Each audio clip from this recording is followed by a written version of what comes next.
안녕하십니까, 이승원 원장입니다. 이번 시간에는 기가 약한 사람들, 허약한 사람들, 잘 못 먹고 소식하고 적게 먹으니까 체중이 적게 나가고 소화력이 떨어지고 몸이 냉한 사람들, 한마디로 말하면 기가 허약한 사람들이라고 말씀드릴 수 있죠. 이 사람들이 어떤 음식을 드셔야 되는지 지난 시간에 말씀드렸고, 이번 시간에는 음식의 양, 내가 얼만큼 먹어야 되냐, 이게 이분들한테 굉장히 중요해요. 왜냐하면 상한선, 하한선, 체중이 적게 나가고 영양 흡수 능력이 떨어지기 때문에 너무 많이 먹으면 소화력 때문에 과식을 하면 위가 멈춰버려요. 근데 너무 소식을 하면 체중 감소, 영양분이 너무 부족해서 체중 감소가 발생을 해요.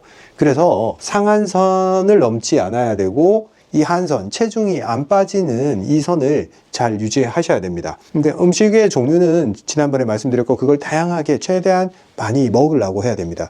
이분들 소화 안 된다고 적게 먹다가 계속 체중이 빠지는 단계로 들어가면 몸을 회복시킬 수가 없어요. 이 체중 감소가 이분들한테 가장 큰 문제가 돼요. 체중이 줄어든다는 것은 내 몸에 체액이 줄어들고 진액이 줄어들고 혈액이 부족해진다. 진액이 줄어들고 혈액이 줄어들면 세포는 더 이상 생존을 할 수가 없어요. 세포 기능이 극도로 떨어지기 때문에 최소한의 양을 드셔야 됩니다. 소식의 기준은, 중요한 기준은 체중을 유지할 수 있는 식사량, 그 정도를 드셔야 되고, 과식의 기준은 굉장히 어려워요. 조금씩 드셔보시면서 내가 요만큼 원래 한 반 공기 먹었어. 근데 반 공기에서 2숟가락 더 먹으면 체한단 말이에요. 그럴 때는 한 숟가락 먹어보고 다음날 평가를 해봐야 돼요. 괜찮은지 아닌지. 적은 양으로 테스트를 하면서 나한테 선을 넘는 게 뭔지 이걸 정확히 찾아내야 돼요. 제가 이렇게 칸을 크게 그렸지만 실제로 이 칸이 되게 좁아요. 보통 제 경험으로 보면 이렇게 반 공기밖에 못 먹는 사람은 요 상한선과 하한선의 요 차이가 밥 한 숟가락 차이예요. 한 숟가락을 더 먹으면 체하고 한 숟가락보다 더 적게 먹으면 살이 슬슬 빠지기 시작해요. 이거 굉장히 어렵죠. 이걸 내가 지정을 해줄 수가 없어요. 환자 상태를 아무리 잘 파악을 했다고 하더라도.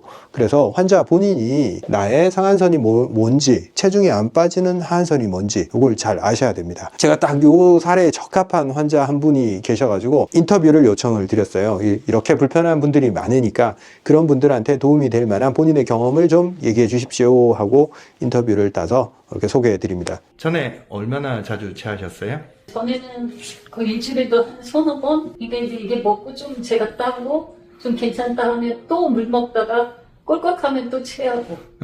그래서 이제 거의 한 달에 많이 체했죠. 네, 엄청 자주 체하셨죠. 네, 그러면 이제 또 먹다가 배가 안 고프니까 좀 안 먹다가, 안 먹는 게 아니라 조금 먹어도 배가 안 고프니까 또 속이 좀 괜찮으면 좀 먹다가 또 체하고, 이런 게 좀 반복적이었어요. 치료하고 나서는 체하는 빈도가 좀 어떻게 변하셨어요? 많이 줄었죠. 약 첫 번째 먹고 그때는 한두 번, 많아야 두세 번 정도로 바뀌고, 지금 이번에 2번 먹었을 때는 거의 한 번도 그냥 체하기 직전에 제가 혹시 높아심에서 그냥 한 번 땄어요. 이렇게 많이 좋아지셨네요. 한약 치료한 것도 치료한 거지만 본인이 음식의 상한선, 그리고 체한다고 해서 계속 줄이기만, 불편하면 줄이기만 할 때도 있었잖아요. 그죠? 그래서 저랑 얘기하면서 이제 음식의 상한선을 넘지 않아야 되는 것과, 그리고 체중과 체력을 유지하기 위해서 하한선, 그러니까 너무 적게 먹는 걸로 떨어져도 안 된다, 이렇게 얘기를 하면서 본인이 실천을 좀 하셨잖아요. 그죠?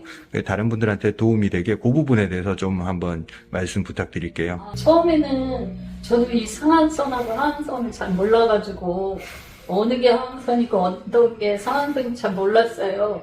근데 이제 조금씩 먹다 보니까 어느 순간에 한번 이제 골고루 제가 좀 평상시보다 골고루 잘 먹었어요. 근데 이제 그때 좀 부족하다 싶어가지고 그 대봉감을 하나를 먹었는데, 먹고 나니까 이게 이제 상한선이 넘은 거예요.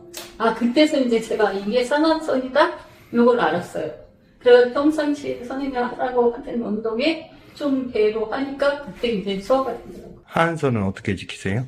하한선은 그냥 빠지지 않을 정도로 먹으라고 하셔가지고, 하한선에 그 좀 한 7라고 해야 되나? 70%? 네, 그 정도. 상한선에 70% 정도 유지하니까 이제 문제도 별로 안 생기고 체중이 개선되는 게 조금씩 점점 차차 네. 제가 느끼는 거죠. 문제도 안 생기고 체중도 안 빠지고 체력도 유지가 되고. 맞습니다. 아이고 감사합니다. 이번 인터뷰가 비슷한 문제를 안고 있는 분들한테 엄청 도움이 될 거예요. 잘 들으셨죠? 이게 환자 본인의 경험을 아주 정확하게 잘 말씀해 주신 경우예요. 이분은 그래도 상한선과 하한선 폭이 한 70%라고 표현을 하셨는데 그것보다 더 좁은 경우가 더 많아요.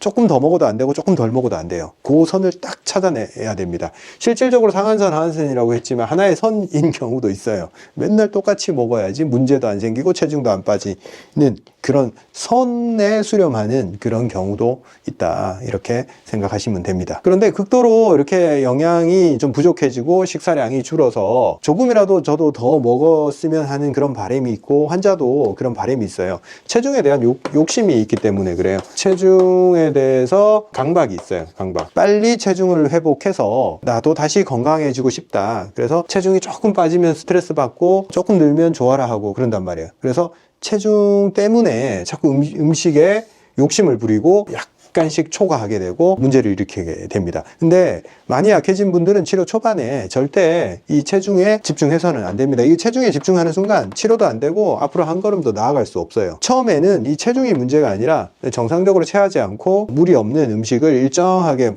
체중이 줄지 않는 고선을 유지할 수 있느냐, 거기에 초점을 맞춰야지 빨리 먹어서 체중을 회복해야지 하고 하다 보면 다 문제를 일으키게 됩니다. 그래서 첫째로 체중에 대한 강박은 일단은 버리셔야 됩니다. 자주 체하는 사람 같은 경우에. 그러면 좀 더 나아가서 그래도 조금씩 식사량을 늘리고 싶다 하는 경우 이 소화력이 너무 극도로 약해졌고 허약하고 기가 허해서 많이 못 먹는데 그럼 어떻게 해야 되냐? 원래로 우리가 식사를 세 끼를 딱 정확하게 하고 중간에 잘 안 먹는 게 위가 쉬기 때문에 좋은 식사 습관이에요. 그렇지만 기가 너무 허하고 한 번 먹을 때 세 숟가락밖에 못 먹어. 세 숟가락 먹으면 중간에 못 버텨요. 그래서 중간에 뭔가를 좀 먹어줘야 됩니다. 감자를 조금 먹든 아니면 누룽지를 좀 끓여 먹든 과일을 조금 삶아서 좀 먹든 중간에 이렇게 끼워 넣어줘야지 내가 필요로 한 영양소를 충분히 공급받을 수 있고, 그리고 어차피 한 번에 소화력이 떨어져서 많은 양을 못 먹는 분들은 더 드셔봐야 소화가 안 됩니다. 딱 문제 안 생길 만큼 딱 먹고 조금 있다가 좀 허전해지면 그때 조금 먹고 이렇게 여러 번 나눠서 먹는 거 괜찮아요. 이때는. 근데 우리가 최종적으로는 세 끼만 먹는 방향으로 나중에 한 끼의 식사량을 늘려서 그걸 충분히 잘 소화할 수 있게 됐을 때는 요 중간 간식은 자꾸 조금 나중에는 빼야 됩니다. 그리고 조금 더 드시기 위해서 음식의 종류를 충분히 익혀서 드시거나 내가 이가 약하거나 아니면 좀 거친 음식들을 먹고 싶다, 그래도 다양성을 늘리기 위해서, 그러면 일단 삶는 거 좋아요. 그 다음에 갈아버려야 돼요. 갈아서 잘게 만들어서 소화하기 쉽게 그런 형태를 만들면 좋습니다. 채소든 과일이든 이렇게 삶아서 갈아버리면 거의 문제를 안 일으켜요. 오늘은 적은 양밖에 섭취 못하고 이제 위 기능이 너무 허약해져서 자꾸 문제가 생기는 체중 감소 환자들, 허약해진 분들이 식사량을 어떻게 설정을 해야 되는지 상한선과 하한선 개념으로 말씀을 드렸습니다. 이거를 잘 실천하시면 탈이 나고 체하는 그런 현상에서부터 벗어나기 때문에 그 다음 단계로 넘어갈 수 있어요. 한 달에 한 두 번, 세 번 이렇게 체하는 분들은 일단 그거부터 없애야 돼요. 체하면서 자꾸 먹는 거, 이거 잘못된 방식입니다. 체하더라도 살찌기 위해서 계속 먹는 거, 내가 소화를 못하면서도 조금 더 살찌려고 자꾸 먹는 거, 그거 쉽지 않아요. 거기서 더 큰 문제를 일으킬 수 있으니까, 만약에 소화력이 많이 떨어졌는데 그래도 체하지는 않고 소화는 시켜낸다, 그런 경우에는 조금 오버해서 먹는 것도 도움이 되는 경우도 있어요. 살이 찌면 해결되는 문제도 있거든요. 저번에 제가 말씀드렸듯이 위가 지방이 너무 없어져서 위하수, 위가 처지는 현상이 있는 사람들은 몸에 복부에 지방이 좀 늘어나도 위를 받쳐주면서 소화에 도움을 주는 경우가 있기 때문에 최종적으로 어떻게든 살이 찌면 도움이 되긴 돼요. 근데 체하면서 그런 방식으로 가지는 말라. 살도 안 찔 뿐더러 문제를 계속 키울 수 있기 때문에 그렇습니다. 다음 시간에는 우리 기가 허약한 사람들이 어떤 운동을 하고 어떤 강도로 해야 되는지 그 부분에 대해서 말씀드리도록 하겠습니다. 감사합니다.